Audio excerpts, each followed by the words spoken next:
स्वामी राधा स्वामी। सत्संग क्या है और किस लिए हम लोग आते हैं? ऐसे तो हर आदमी, हर मनुष्य वैसा ही है जैसे हम हैं, वैसे ही जानवर है। वही काम जानवर का भी है, वही मनुष्य का भी है। खाना, सोना और बच्चे होना, श्रेष्ठ की रचना करना, दोनों में बराबर है। लेकिन जो सत्संग करता है और अपने आप को जानने की कोशिश करता है, वो मनुष्यता के ऊपर उठ जाता है, उसके अंदर विराटता आ जाती है। इसलिए हम सभी सत्संग में लगे हुए हैं कि हमारे अंदर, हमारे मन में विराटता आ जाए और हम परमात्मा को जान जाएं। तो परमात्मा ना तो मंदिर में रहता है, ना मस्जिद में रहता है और कहीं भी नहीं रहता है। परमात्मा को हमारे गुरुओं ने कहा सत्य चित्त आनंद में रहता है। परमात्मा जहाँ पर सत्य है, जहाँ पर सत्य है और जहाँ पर सत्य माने किसी चीज का, जैसे तुलसी का पत्ता लो और उसका रस निचोड़ लो तो उसे कहते हैं सत्य। तो एक साकार है, पत्तियां साकार हैं और तुलसी के पत्तियों में जो रस निकला और जो उसमें खुशबू आ रही है, जो आपके सर्दी जुखाम में, बुखार में फायदा कर रही है, उसे निराकार कहते हैं। तो सत्य और चित्त और आनंद। आनंद कहाँ कहाँ है, पहले ये ढूंढो कहाँ कहाँ आनंद है। क्योंकि जब हम भक्ति के मार्ग पे चलते हैं तो क्या करते हैं, सबसे पहले आंखें ही बंद कर लेते हैं। सबसे पहले अनगढ़ पत्थर की तरह हम आंखें ही बंद कर लेते हैं। हमें ये सिखाया गया, अभी आप सुन रहे थे कि इस संसार में ठगों की बाजार है, तो हमें ये सिखाया गया कि जो भक्ति के मार्ग पे चलता है वो आंखें ही बंद कर लेता है, संसार में जीना ही नहीं जानता है। संसार में क्या हो रहा है इसे उसका पता ही नहीं है। क्या हो रहा है संसार में, कहीं चला जाए अनगढ़ व्यक्ति तो वो अपनी झोपड़े में रहता है और झोपड़े जैसी स्थिति में, झोपड़े जैसे जो झोपड़े में उसकी फैसिलिटी होती है उसी में वो जानता है उतना ही संसार है। लेकिन जब आगे निकलता है तब उसे जो बहुत टेक्निकल चीजें हैं उसका ज्ञान ही नहीं होता है। तो क्या टेक्निकल चीजों का ज्ञान न हो तो हम ये कह सकते हैं कि हम आध्यात्मिक हैं? नहीं है आध्यात्मिक। अगर हमें कुछ ज्ञान ही ना हो, संसार का ज्ञान ही ना हो, तो फिर हम आध्यात्मिक कहाँ हैं? आध्यात्मिक का मतलब है हम पूरे हो जाएं, संपूर्ण हो जाएं। इसका मतलब ये नहीं है कि कुछ हमें पता ना हो, आंखें बंद करके भक्ति कर रहे हैं, हमें कुछ पता ही नहीं है, हम आंखें बंद करके भक्ति कर रहे हैं। ये भक्ति मार्ग नहीं है। भक्ति मार्ग मतलब है जोड़ते जाओ, जो विशाल है, जो अखंड है वो है। और जहां पर खंड है, जहां जिसको ये बड़ी सी इमारत है इसे खंड खंड कर दो, इसका क्या अस्तित्व बचेगा? जहां आप अपने जीवन को जोड़ते जाते हो वहां पर विराटता है। जहां अपने जीवन को जोड़ते जाते हो, आप कहते हो हमें कुछ पता ही नहीं है, आंखें बंद करके भक्ति कर रहे हैं, नहीं, ये भक्ति नहीं है। तो फिर किसी ने कहा कि आधी आंखें खुला है और आधी बंद है, संसार को भी पी रहे हैं, एक घूंट पी रहे हैं संसार को और संसार में रहते हैं, बस अपनी रोजी रोटी कमा लेते हैं। इसके बाद मुझे कुछ नहीं पता है। संसार में अपने खाने भर का कमा लेते हैं और अपने पहनने भर का कमा लेते हैं। तो आधी आंखें खुली हैं और आधी आंखें बंद हैं। किसी संत ने एक प्याला दिया, जीवन का प्याला, और कहा इसे पी जाओ। तो कहा नहीं, हम तो भक्त मार्ग पे चल रहे हैं, हम तो संत मत में चल रहे हैं, हम तो भगवान को पाने जा रहे हैं, तो हम ये जीवन का प्याला नहीं पी पाएंगे। तो कहा जीवन का प्याला नहीं पियोगे तो इस जीवन में जियोगे कैसे? इस जीवन में कैसे कुछ जान कहाँ पाओगे? तो फिर एक घूंट पी लिया और कहा बहुत कड़वा है, बहुत बेकार है, संसार बड़ा बेकार है, संसार में कुछ भी नहीं है, अपने रिश्ते भी धोखे के हैं, इससे बचो, संसार बड़ा बेकार है। किसी ने कहा, किसी ने तो आंखें बंद कर ली, संसार से आंखें ही बंद करके और वस्त्र आभूषण फेंक करके और जीवन को फिर से कहें तो अच्छा नहीं लगेगा, जीवन को कैसा जीने लगा उसका पता नहीं, ठिकाना नहीं।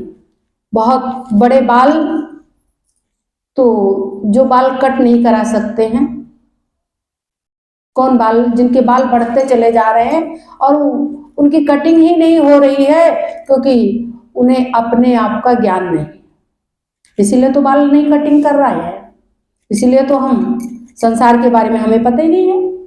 वस्त्र जैसा तैसा पहन करके घूमने लगे जाड़ा गर्मी बरसात में, अब उन्हें इसका कोई ज्ञान नहीं है कि जीवन कितना अनमोल है।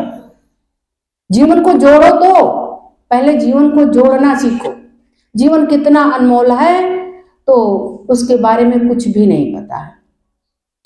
और जिसको थोड़ा सा पता है, थोड़ा सा, चलो अपनी रोटी, अपना मकान और अपना जीवन चला लेते हैं, अपने जीवन भर का कमा लेते हैं, जितने में हमारा जीवन चल जाए उतना कमा लेते हैं। तो आधी आंखें खुला और आधी बंद करके बैठ गया। अब तो थोड़ा सा कमा लेंगे, उससे हमारा काम चल जाएगा, बाकी टाइम में हम भगवान का भजन करेंगे। भगवान को जानता नहीं है कि भगवान कहाँ मिलेंगे, तो भगवान का भजन कर रहा है, हर दिन चीनी चीनी, चाय चाय, रसगुल्ले रसगुल्ले रटते रहो और जीवन में आए ना तो इससे क्या फायदा है? चीनी और चाय और रसगुल्ले रटने का कोई फायदा है? जो जीवन में ही ना आए, जीवन में कभी उसको हम देख ही ना सके, तो बिना मतलब हम रटते रहें, उसकी माला जाप करते रहें, तो इससे काम नहीं चलेगा। माला जाप कर रहे हैं, हे प्रभु मुझे अभय दान दो, हे प्रभु मुझे अभय दान दो, और आंखें बंद करके माला जपते जपते दीवार में लड़ गए, अब भी अभय दान दो। ये कौन सा अभय दान है? जब दीवार में लड़ गए, ठोकर खा गए और किसी ने कहा चोर आ रहा है तो भयभीत हो गए, तो अभय दान कैसा? कैसा प्रभु से अभय दान मांगा? जीवन को जोड़ते और सीखते चलो, तब तो अध्यात्म है। खाली झूठ में कि हम जानते हैं सब कुछ, जानते कुछ नहीं है, बड़ा अल्प ज्ञान है। जितना समय बढ़ता जाएगा उतना हमें लगेगा कि हम बहुत अल्प ज्ञानी हैं। अभी लगता होगा कि हम ज्यादा जानते हैं, लेकिन हम जानते कुछ नहीं। जानते जब व्यक्ति का जीवन में अनुभव होता है, जब वो अपनी सारे सोपान पार कर लेता है, तब जाके उसका बोलना बंद हो जाता है। तब क्या हो जाता है? आदमी बोलना बंद कर देता है। आधी थी तब छल छल करती, भरी गगरिया क्यों बोले, मन मगन हुआ तो क्यों बोले। तो जब तक कि हम आधे हैं तब तक छलकता है कि हम बहुत जानते हैं, लेकिन जब पूरे हो जाएंगे तो किसी दूसरे भक्त को संत ने एक पूरा प्याला दिया कि जीवन का प्याला पी लो, भगवान को ही ढूंढ रहे हो तो जीवन का प्याला पीना पड़ेगा, ऐसे भगवान नहीं मिलेगा। तो उसने पूरा प्याला पी लिया। तो कहा अब कैसा लगा? तो ना खट्टा है, ना मीठा है, ना कड़वा है, बहुत अच्छा भी नहीं है और बहुत खराब भी नहीं है कि पीने लायक नहीं। जीवन कुछ ऐसा ही है। जीने लायक है जीवन, इतना खराब नहीं है कि इस संसार में सब माया है माया है माया है, क्योंकि हम माया की दृष्टि से ही देख रहे हैं, माया की दृष्टि से देख रहे हैं, इसलिए हमें माया दिख रहा है। ये जीवन है, तभी तो संसार का सार हमें पता चलेगा, ज्ञानों का ज्ञान पता चलेगा, तभी तो पता चलेगा कि ईश्वर कहाँ कहाँ पर है। ईश्वर उस मोती की चमक में है, मोती की चमक चली जाए तो मोती बेकार हो जाए। कहा गया कि चूने का पानी अगर निकल जाए तो चूना पत्थर हो जाएगा, चूने का रस खत्म हो जाएगा, फिर वो पत्थर बन जाएगा। तो किसी ने कह दिया हमारे साधकों ने, रहमन पानी राखिए बिन पानी बिन सब सुन, पानी गए न उबरे मोती मानुष चून। मनुष्य का पानी चला जाए तो क्या बचेगा, मनुष्य की शक्ति चली जाए, मनुष्य अपनी मनुष्यता खो दे, शक्ति कहाँ कहाँ है। जब व्यक्ति अध्यात्म को धारण करता है तब वो कहता है, आंखें बंद करके बैठ जाता है, वो कहता है मेरी शक्ति मैंने सब अपने गुरु को दे दी।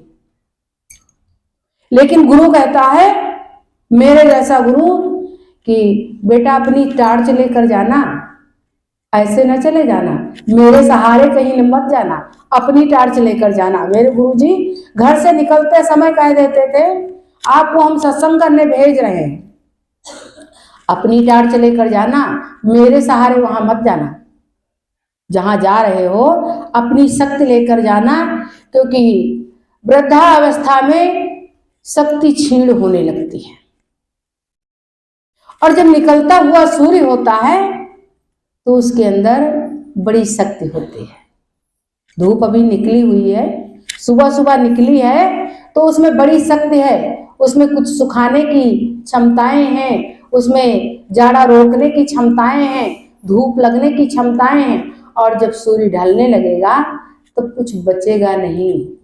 तो इस बात को इशारे में आप लोग भी समझो कि जब सूर्य ही ढल जाएगा तो हम क्या करेंगे, सूर्य ढल जाएगा तब हम क्या करेंगे, कौन सा अध्यात्म जानेंगे।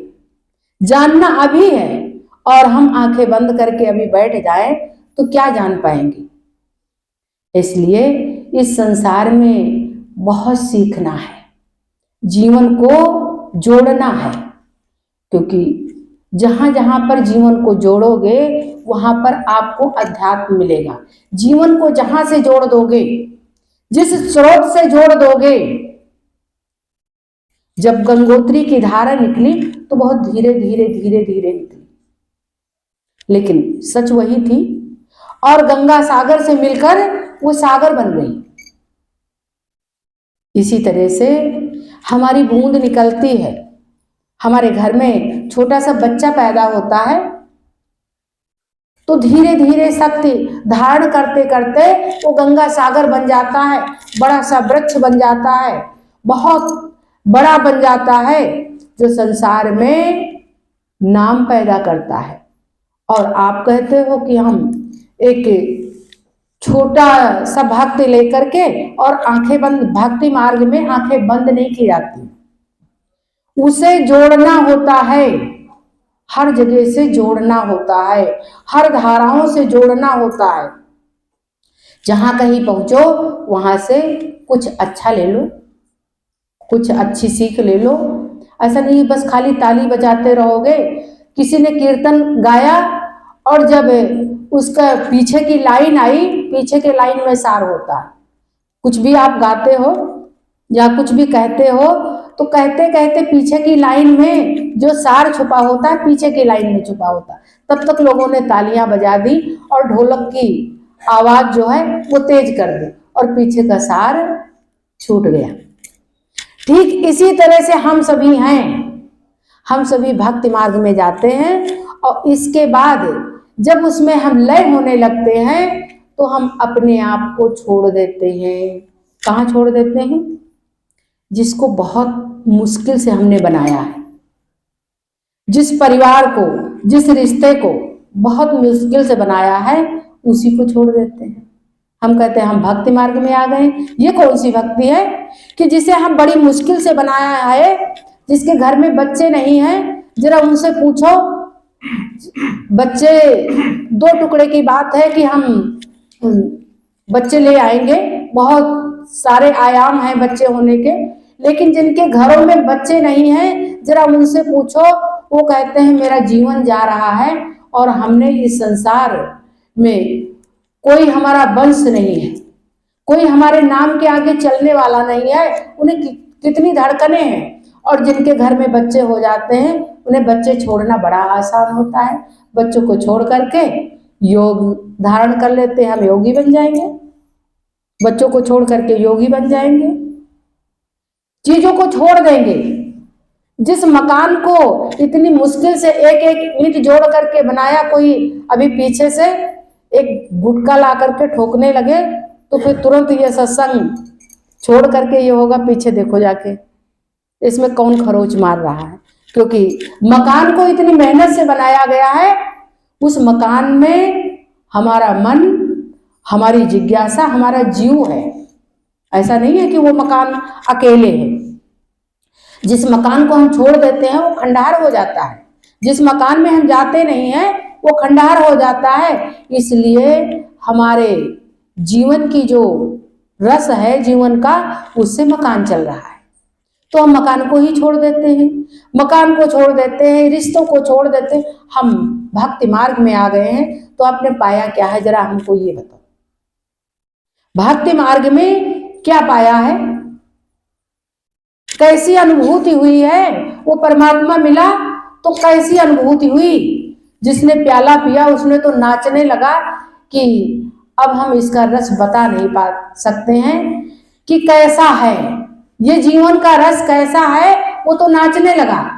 और जो पिया नहीं वो कहता हम इसको छुएंगे नहीं, जीवन बड़ा खराब है। और जिसने थोड़ा सा पिया वो कहता है जीवन ये माया है, इस जगत के जाल में फंसना नहीं है, जगत के जाल से ज्यों त्यों निकलना है, किसी तरह से निकलना है। और जिसने पी लिया वो तो नाचने लगा। तो बताओ ये क्या है? ये हम खंड नहीं, खंड करना तो बहुत आसान काम है। किसी चीज को 2 खंड कर दो। परमात्मा को जिसे जानने के लिए इतने तन्मय हो, उसे 2 खंड में कि थोड़ा सा आपका काम नहीं हुआ, थोड़ा सा आपकी कामनाएं नहीं पूरी हुई, थोड़ा सा आदमी बीमार था और वो चला गया, तो तुरंत भगवान को उधार कर दो। भगवान ने किया क्या है मेरे साथ, क्या किया बताओ? भगवान को फेंक दो उधर। तो भगवान को इतनी ही आस्था से आप जोड़े हो, अगर वो अखंड होता तो उसे खंड नहीं कर सकते थे। इसलिए वो परमात्मा अखंड है, अनामय है, उसका कोई नाम और रूप नहीं है। यहाँ पर हम सभी नाम और रूप रख दिए हैं अपने अनुसार, जैसा हमें अच्छा लगता है। किसी ने कृष्ण कहा, किसी ने राम कहा, किसी ने राधा स्वामी कहा, किसी ने कुछ कहा। हम अपने अनुसार परमात्मा का नाम रख दिए हैं। वो अनामय है, वो अखंड है, खंड नहीं है उसका। तो फिर वो है क्या? वो सत्य चित्त आनंद है, हमारे इस शरीर के बहुत परे है, हमारे ज्ञान के बहुत परे है। जहां तक हमारा ज्ञान दौड़ता है तहां तक तो हमारा कुतर्क दौड़ता है। ज्ञान कहां से दौड़ता है? हमारे विचारों से दौड़ता है। और विचार जहां दौड़ते हैं वहां उसे कुतर्क कर डालते हैं। मन जहां जहां तक दौड़ता है वहां हार ही जाता है, मन हार कर बैठ जाता है। तो फिर हमें अब करना क्या है? अब हमें अपने आप को जानना है। किस तरह से? एक संत ने बहुत अच्छी बात कही और बहुत इशारे से बताया, इशारे से बताया कि क्या क्या करना है। एक सज्जन थे, बहुत कंजूस, बहुत कंजूस, करोड़ों अरबों रुपए बैंक में रखे और 1 पैसा खर्च नहीं करते थे। घर वाले बड़े दुखी, और घर में सबसे बड़ी चीज क्या है? आपकी पत्नी। सबसे बड़ी चीज है आपकी पत्नी, क्योंकि वो उपहार में आपको मिली है। वो किसी की दौलत थी, किसी की बेटी थी, और आपके प्रेम को, आपके रूप रंग को, आपके घर परिवार को देख करके किसी ने अपनी बेटी दे दी। वो आपको उपहार में मिली है, आपका उसमें कुछ लगा नहीं है, और लालन पालन करके किसी ने अपनी बेटी दे दी। तो पत्नी जब भी कुछ मांगती, घर में आते, कुछ सामान ले आओ, खाने पीने की चीजें ले आओ, गुस्सा हो जाते, क्योंकि उसमें पैसे खर्च होते। पैसे खर्च नहीं करना। बड़े असमंजस में घर वाले पड़े।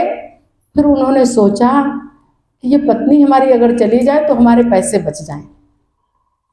पत्नी ना हो तो पैसे बच जाए, क्योंकि आए दिन वस्त्र, आए दिन आभूषण, आए दिन ये मकान बनाओ, ये दुकान बनाओ, ये चीजें करो, ये सब काम पत्नी का ही होता है। तो पत्नी पूरे पैसे खर्च करवा देती है, और पैसे उनको खर्च नहीं करना, बड़ी मुश्किल बात। तो एक पता चला कि एक बाबा जी रहते हैं, उनके पास चले जाओ, वो कोई समस्या का समाधान कर देंगे आपके। तो आ गए बाबा जी के पास, और बाबा जी ने बड़े पीछे लाइन में बैठे थे, बड़ा उदास होकर के, बड़ा निराश होकर के, बात को समझते रहना, बड़ा उदास होकर के बैठे थे कि बाबा जी मेरी बात सुनेंगे कि नहीं सुनेंगे। सबकी बातें हो गई, वो भी आए और कहा कि मेरी भी मनोकामना पूरी हो जाएगी। और कहा हाँ बिल्कुल, सच्ची कामनाएं पूरी हो जाया करती हैं जब हम खाली होकर के बैठते हैं। जब हमारा मन खाली होता है तो सच्ची मनोकामनाएं पूरी हो जाती हैं। तो कहा कि तो एक हमारी कामना है, मेरी पत्नी चली जाए। कहा कि ठीक है। उन्हें पता था, क्योंकि पूरे समाज में उनका नाम था कि बहुत कंजूस है, बहुत कंजूस है, 1 रुपये नहीं खर्च करते। मैंने कहा अच्छा ठीक है, लेकिन एक काम करो, कितना दान दोगे? तभी तो पत्नी जाएगी, क्योंकि किसी का जीवन बचाने का कार्य तो हम दुआ दे सकते हैं, लेकिन दुआ मरने की नहीं दी जाती है। किसी के काम बिगाड़ने की दुआ नहीं दी जा सकती है। इसलिए बताओ कितना दान दोगे इस काम के लिए? उन्होंने कहा महाराज, अब हम कोई जीवन दान तो नहीं मांग रहे हैं, हम तो मरना मांग रहे हैं, तब भी इसमें भी दान देना पड़ेगा। कहा हाँ, इसी में तो दान देना पड़ेगा। तो बड़ी मुश्किल से 1 रुपया। तो कहा 1 रुपये में तो कुछ नहीं हो सकता है। तो कहा महाराज तो बताओ, तो और कोई बताओ जहां पर पैसे ना लगे, वहां पर हम चले जाएं। तो कहा कि ऐसे तो नहीं हो सकता है। तो फिर 2 रुपये। तो उन्होंने कहा 2 रुपये में क्या हो सकता है, 2 रुपये में कुछ नहीं हो सकता। तो फिर कहा तो आप बताओ आप क्या करें, लेकिन पत्नी चली जाए। तो उन्होंने कहा तो फिर आप किसी दूसरे के पास चले जाओ जो ये काम करता हो, हम तो दुआएं देते हैं, लेकिन अगर कुछ अपने राजपाट का हिस्सा दान कर रहे हो तो हो सकता है। जैसे जब कोई दानी व्यक्ति किसी को दान देकर आता है और वो देता नहीं है, दान नहीं देता है, तो फिर उसकी पत्नी चली जाती है। तो बड़े खुश हो गए। बाबा ने एक मंत्र निकाल लिया। कहा जब कोई कहीं हाँ करके आता है, देता नहीं है, हाँ करके आता है और 3 महीने बाद पत्नी चली जाती है, तो उन्होंने कहा तो हम 1 लाख रुपया दे देंगे। जब देना ही नहीं है और पत्नी भी चली जाएगी, देना नहीं तो 1 लाख है। तो कहा जब देना ही नहीं है तो 10 लाख दान कर दो, उसमें क्या जा रहा है आपका, देना तो है नहीं। तो भाई 10 लाख हाँ कर दिए, और 10 लाख हाँ करके और चले गए। तो फिर 3 महीने हो गए। कहे महाराज 10 लाख भी दान कर गए और पत्नी तो टस से मस नहीं हो रही है। तो उन्होंने कहा कि तो एक काम करो, जो काम अनादर से नहीं जीता जा सकता है, जिस काम का अनादर करो, जिसे मनाने लगो कि वो चला जाए, उसे वो नहीं हो सकता है, तो उसमें प्रेम लागू होता है। प्रेम अटूट मंत्र है कि प्रेम किया जाए तो फिर व्यक्ति जाने लगता है। तो एक काम करो, जाओ अपनी पत्नी के लिए वस्त्र आभूषण, जो सबसे महंगे वस्त्र हो, सबसे महंगे वस्त्र और सबसे अच्छे आभूषण दुकान पे वो खरीद के लाओ और उसे पहनाओ और उससे इतना प्रेम करो, इतना प्रेम करो, जितना प्रेम आप कभी सोचे न होंगे। तुम सोच के आए थे कि महाराज जी से इतना प्रेम करेंगे तो पत्नी चली जाएगी, जितना प्रेम तुम हमसे कर रहे हो अपने पैसे बचाने के लिए, उतना प्रेम अपनी पत्नी से करो पैसे खर्च करने के लिए। तो गए और ये सब काम करने लगे और फिर एक दिन वो किसी कारण बस उनको कोल्ड हो गया, जुकाम हो गया और महाराज के पास दौड़ते आए, महाराज मेरी पत्नी को कोल्ड हो गया, जल्दी बचाओ, मैं उससे बड़ा प्रेम करता हूँ। तो कहा कि ये बताओ, इससे बड़ा आनंद इस संसार में और कोई है? कहा नहीं महाराज, आपने बड़ा अच्छा मंत्र बता दिया। कहा वो 10 लाख रुपए कहाँ गए जो यहाँ दान करने वाले थे? हाँ, अब क्यों दान करेंगे? अब मुझे पत्नी से प्रेम है कि पत्नी कहीं जाए ना, 1 मिनट हटे ना, क्योंकि मैं पैसे खर्च करने के लिए उसके लिए तैयार हूं। अब 10 लाख रुपए दान किस बात के? तो ठीक इसी तरह से इस संसार में जो चीजें आपको उपहार में मिली हैं, बच्चे उपहार में मिले हैं, पत्नी उपहार में मिली है, पति उपहार में मिला है, सब आपके जितने नाते रिश्ते हैं, सास ससुर उपहार में मिले। इनकी सेवा करो और इन्हें प्रेम करो और क्या होगा, एक दिन आपका अटूट प्रेम उस परमात्मा से हो जाएगा। फिर परमात्मा आपको हर जगह नजर आएगा। जैसे गुरुजी आपको बताते हैं कि वो हर जगह है, खाली जगह कोई नहीं है। हर घट में रोसाइयां, खाली घट न को। और बलिहारी उस घट की जागट परगट तो तुमको अपने अंतर में करना है, प्रगट कहीं दूसरी जगह मंदिर में करना है। मंदिर में तो मूर्तियां बनाई गई, उसकी भी एक कला है। उस पत्थर काटने वाले ने अनगढ़ पत्थर को काट करके मूर्तियां बना दी। किसी विद्वान ने आकर के मूर्तियों में प्राण प्रतिष्ठा कर दी और एक मंदिर बन के तैयार हो गया। लेकिन ये सारी जगह क्या है? ये सारी जगह व्यापार है, व्यापार। ये सारी जगह व्यापार है। जो तुम्हें कोई असली ज्ञान दे दे वही व्यापार नहीं है। अमूल्य मंत्र, कीमती मंत्र, जिसका कोई कीमत ना हो, जिसमें कोई कीमत रखी ना गई हो, वो मंत्र कोई दे दे वही ज्ञान है। तो फिर आप कह दोगे ये तो किताबों में लिखा है, ये किताबों में लिखा है, हम उसे पढ़ लेंगे। तो फिर अब वो खंड खंड हो गया, क्योंकि 2 टुकड़े में वो सब 2 टुकड़े के हो गए। तो अब क्या करना है? जो आपका उधार का है वो नहीं कहना है, जो उधार का है वो न करना है न कहना है। अब अपने अंतर में प्रकट करो उसको। उधार का क्या प्रकट करना है? उधार किसी से ले लिया और फिर कहते हो कि ये मेरा है, ये मेरा, मेरा नहीं है। अपने आप, जैसा मेरे गुरुजी कहा करते थे, अपनी टार्च अपने हाथ में रखो। तो ठीक इसी तरह से आप देखो कि कहां पर वो प्रकट हो सकता है।